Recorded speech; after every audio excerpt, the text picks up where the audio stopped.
ఖాళీగా ఉంటే అందులో పాటలు వినడానికి వెళ్తాడు. ఖాళీ లేకపోతే ఇక్కడికి వచ్చి పరిపాలించుకోవచ్చు కదా ముఖ్యమంత్రి. నాకు అర్థమైంది అదే, ముఖ్యమంత్రికి అంత ఆయనే చెప్పాడు కదమ్మా, పడుకుందాం అంటే టైం ఉండట్లేదు, తినాలంటే టైం ఉండట్లేదు.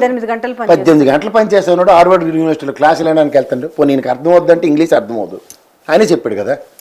మరి ఎందుకు ఆయనకి అంత కష్టం? ఇంకొంచెం ఇంప్రూవ్ చేసుకో. ఏంటి ఇంప్రూవ్ చేస్తావు? మామూలు మన ఇంగ్లీష్ ఆయనకి అర్థం అవుతుందంటే ఆ ఇంగ్లీష్ బొంక ఇంగ్లీష్ మనకేట అర్థం అవుద్ది.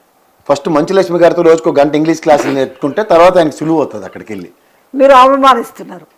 అమ్మ నేను ఒకటి చెప్తున్నాను, ఇంగ్లీష్ యాక్సెంట్ ఈస్ టోటలీ. నువ్వు పవన్ కళ్యాణ్ లాగా ఇంగ్లీష్ వచ్చినావు అనుకోకు, అది ర్యాపిడెక్స్ ఇంగ్లీష్ కోర్సు. అంటే ఇంగ్లీష్ మాట్లాడడం నేర్పుతాడు, అవతోడు మాట్లాడింది మళ్ళీ అబద్ధం చెప్పే.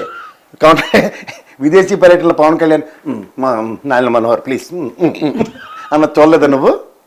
బొంగులో ఇంగ్లీష్ వస్తే ఎంత లేకపోతే ఎంత, ఇక్కడ ఇంగ్లీష్ రానోడు మాట్లాడి మాటలు కానీ నువ్వే రైట్. ఎదుటివాడికి మనం చెప్పాలనుకున్నది కన్వే చేసినామా లేదనేది ఇక్కడ ఇంపార్టెంట్. ఇక్కడ అమెరికాలో అడుక్కుంటోడు కానించి కూడా ఇంగ్లీష్ లోనే మాట్లాడతాడు, గొప్పతనము అంటాడు. దానికి భాష బారికాడు కాదమ్మా, సౌంగిలతో కూడా చెయ్యొచ్చు. అంతేకాని నువ్వు ఇంగ్లీష్ అన్న దాన్ని స్ట్రెస్ చేస్తే మాత్రం దానికి వేరే అర్థాలు ఉంటాయి. అవును. అప్పుడు ఇప్పుడు మాస్టర్ చెప్పిన క్లాస్ నీకు అర్థం అవ్వాలి, లేదంటే మాస్టర్ చెప్పిన దానికి విని నువ్వు రాసుకొని రావాలి. నీకు రెండిట్లోనూ ఇది లేనప్పుడు నువ్వు దేనికి వెళ్ళినట్టు అక్కడికి.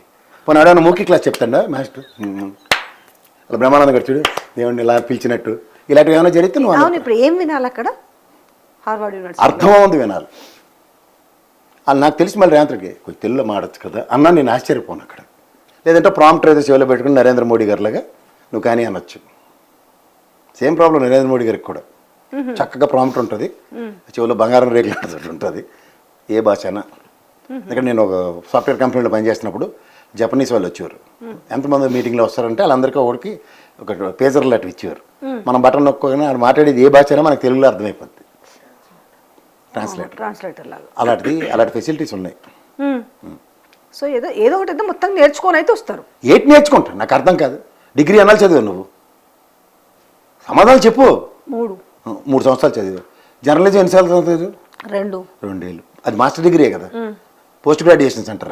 అంటే ఏ చదువు ఇంటర్మీడియట్ 2 సంవత్సరాలు, 10th క్లాస్ దాకా 10 సంవత్సరాలు చదవాలి, 1వ క్లాస్ నుంచి. ఆయన వెళ్ళి నేర్చుకొచ్చింది ఏ చదువు? సర్టిఫికేట్ కోర్సులైనా నాకు 6 నెలలు ఉన్నాయి, 3 నెలలు ఉన్నాయి.